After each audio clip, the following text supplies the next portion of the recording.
안녕하십니까. 1968년생 원숭이띠 분들의 2023년 운세 첫 번째 시간 운세 전반에 대해서 살펴보도록 하겠습니다. 자, 1968년생 여러분들은 지금 50대 중반을 맞이했습니다. 사람에는 운이라는 게 늘 변하기 마련인데요. 운에는 여러 가지가 있지만 특히 10년 단위로 변하는 것을 대운이라 합니다. 이 사람마다 변하는 시기가 다 다르지만 50대에 맞이하는 대운의 변화는 누구에나 공통점이 있습니다. 어떤 거냐면 자기가 여태까지 잘 써왔던 어떤 특정한 재능이나 환경을 더 이상 못 쓰게 되는 환경이어서 인생이 아주 크게 바뀔 수 있는 기로점에 와 있다는 특징이 있는 겁니다. 어떤 분들은요, 그동안 인생이 안 풀렸던 분들은 이 대운의 큰 변화를 맞이해서 인생이 풀리기도 하고요. 또 잘 풀렸던 사람들은 이때를 기점으로 해서 상당히 어려운 시기로 가기도 합니다. 또 어떤 분들은 아직은 변화가 없지만 60대나 70대에 큰 변화가 있을 수 있고요. 어떤 분들은 이미 40대 초반부터 큰 어려움에 있다가 어떤 새로운 기회를 맞이하는 것도 50대 운이 변함에 따라서 나타날 수도 있는 증상입니다. 다시 말하면 모든 사람한테 공통점은 50대에 일어나는 대운의 변화는 삶을 크게 바꿀 수 있는 시기라는 것이 중요하다는 겁니다. 68년생 여러분들은 지금 그런 시기에 와 있습니다.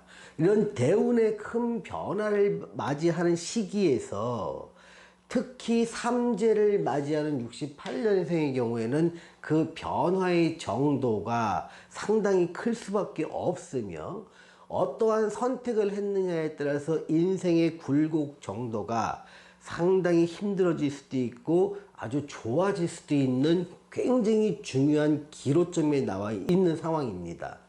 자, 먼저 1968년생이 2022년과 23년을 좀 연달아 보겠습니다. 먼저 22년은요, 삼재의 시작이라고 보면 됩니다. 삼재는 변화의 시작입니다. 23년은요, 안정과 갈등의 기로점에 있는 시기다라고 이렇게 한 줄로 요약을 할 수가 있겠습니다. 먼저 22년의 주변 상황의 변화를 보면 삼재가 시작됩니다. 자, 삼재는요, 예로부터 굉장히 두려움의 대상이었습니다. 그 두려움의 대상이 되었던 이유를 살펴보면요, 뭔가 변화라는 건데 변화를 할 수가 없었던 시기가 있었습니다. 조선시대, 고려시대에는요, 변화가 내가 사는 곳을 이동하는 겁니다. 직장의 이동이나 변동 또는 직장 상황 근무처의 변동입니다.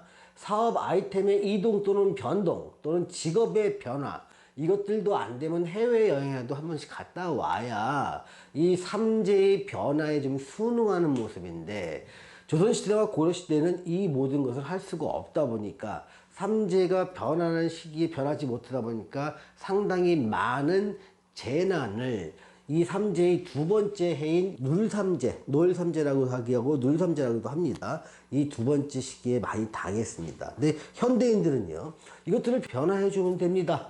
죽어도 바꿀 수 있으면 바꾸고요.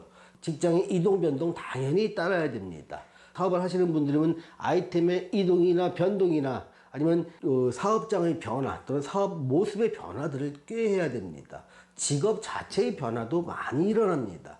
또 해외여행도 지금은 코로나 때문에 상당히 막히는 부분도 많지만 적어도 하반기쯤 되면은 상당 부분이 좀 열리지 않았을까. 그래서 해외여행도 한두 번씩 다녀오시길 권장해 드립니다. 이렇게 변화를 하면 삼재의 어떤 뜻을 갖다가 완전히 피해갈 수 있다고 말씀드리기 어렵고, 자기의 변화되는 사주와 대운의 모습에 맞도록 변하는 게 제일 중요합니다. 22년은요, 1968년생한테 또 오래된 문서의 변동운도 있습니다. 오랫동안 보유했던 부동산의 어떤 문서의 변화라든가 내가 눌리고 있던 권리 같은 것의 변화입니다.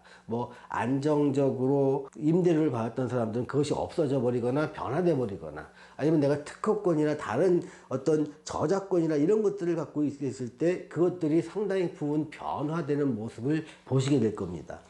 자, 이러한 변화 속에서 심리의 변화를 한번 읽어보겠습니다. 내가 느낀 심리의 변화는요, 상당히 불안감이 엄습한다는 겁니다. 자, 주변의 변화 요소에 신경이 날카로워지고 불안감이 생깁니다. 심리는 불안해지는데 변화를 하지 않으려고 해도 주변 상황은 자꾸 그대로 견디지 못하도록 자꾸 날렸다 변화하도록 유도를 합니다. 근데 그런 것들은요, 선택권이 별로 없습니다. 그냥 참고 견디는 거지. 일단 결심을 서게 되면은 빠르게 변화할 수는 있습니다. 68년생의 특징상. 다만 이 결심이 서기까지 수많은 고민이 따르게 됩니다. 이 고민하는 과정에 불안감이 엄습하고 신경이 날카로워지고 정신적으로 상당히 피곤한 상태에 있다는 겁니다. 자, 2022년을 지난 1968년생 여러분한테 제가 드리는 조언은요, 영원히 반복되고 안정적인 삶은 없다는 겁니다. 살아있는 모든 것은 변합니다. 변화라는 이유는 삶을 계속적으로 이어가기 위함입니다. 그러니 변화를 두려워하지 말고 올바른 변화를 하시라는 겁니다. 자, 올바른 변화는 자기 사주와 대운에 맞는 변화를 올바른 변화라고 정의하겠습니다. 이렇게 변화에 대한 어떤 주변의 신호를 감지하고 수많은 갈등과 불안감 속에 있다가 23년을 맞이하게 됩니다.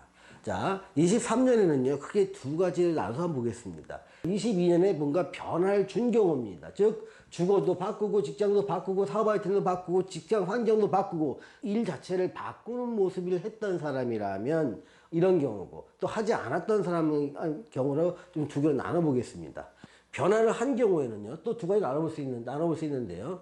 자기 사주와 대운에 맞도록 변화한 사람은요, 전문성을 높이기 위해서 굉장히 많은 집중력을 발휘하는 식입니다. 더 이상 갈등이나 심리적 불안은 없습니다. 이 내가 선택한 이것에 대해서 최선의 노력을 경주하면서 다가올 20년을 준비하는 시기라고 보면 됩니다. 근데 자기 사주와 대운에 맞지 않는 쪽으로 변하는 분도 분명히 있습니다. 이런 분은 또 다른 변화를 모색합니다. 나한테 맞지 않으니 자꾸 바꿔야 된다는 생각이 들고 일이 잘 안 풀리게 됩니다. 그러다 보니까 불안감이 계속 지속됩니다. 여기서 1년 또는 2년 동안의 방황은 여러분들이 적어도 10년 동안 모아놨던 돈과 어떤 정신적인 어떤 무장을 흐트러 버릴 수도 있을 정도의 위기로 될 수도 있습니다. 자, 22년에 또 변화하지 않은 경우를 한번 살펴보겠습니다. 단, 여기서는요, 대운이 좋아지는 사람은 예외입니다. 대운이 나빠지는 사람의 경우에요. 상당한 손실을 보면서 변화를 모색하게 됩니다. 지금 22년에 했을 때보다 23년의 변화를 함으로 인해서 내가 22년에 변화했다면 지금보다 더 손실이 작게 변화하고 했을 텐데 이제 이번엔 경제적, 정신적, 사회적, 건강적인 손실을 보면서 정과 정리를 하게 됩니다. 또 바꾸게 됩니다. 그런데 이때 심리 변화는요, 내가 계획을 세우고 계획한 대로 될 수 있는 시기가 아닙니다. 결정의 주도권은 나한테 이미 없습니다, 이제는요. 또 이러다 보니까 나는 뭔가 마음이 답답하고 해결책을 모르겠고 이러다 보니까 절대자를 찾아서 기도를 하는 경우가 많습니다. 종교에 의탁하기도 하고요. 절대자한테 간절히 기도를 하는 시기도 바로 이런 식입니다. 근데 문제 해결은요, 문제 해결의 열쇠가 어디냐가 중요한데 이거는 윗사람, 어른, 전문가, 상사에게 있습니다. 이분들에게 간절히 도움을 구해야 본인의 문제가 해결될 수 있는 시기입니다. 자, 23년을 지나시는 68년생의 여러분께 제가 드리는 조언은요, 인생의 갈림길에 서 있는 모습이라는 겁니다. 자기 사주와 대운에 맞도록 변화한 사람만 향후 20년간의 삶을 잘 살아낼 수 있는 시기이니 부디 이러한 자기 사주와 대운에 맞는 모습으로의 변화를 시도하시기를 부탁드립니다. 자, 오늘은 1968년생 원숭이띠 여러분들의 2023년 운세에 대해서 알아봤습니다. 시청해주신 여러분 감사합니다.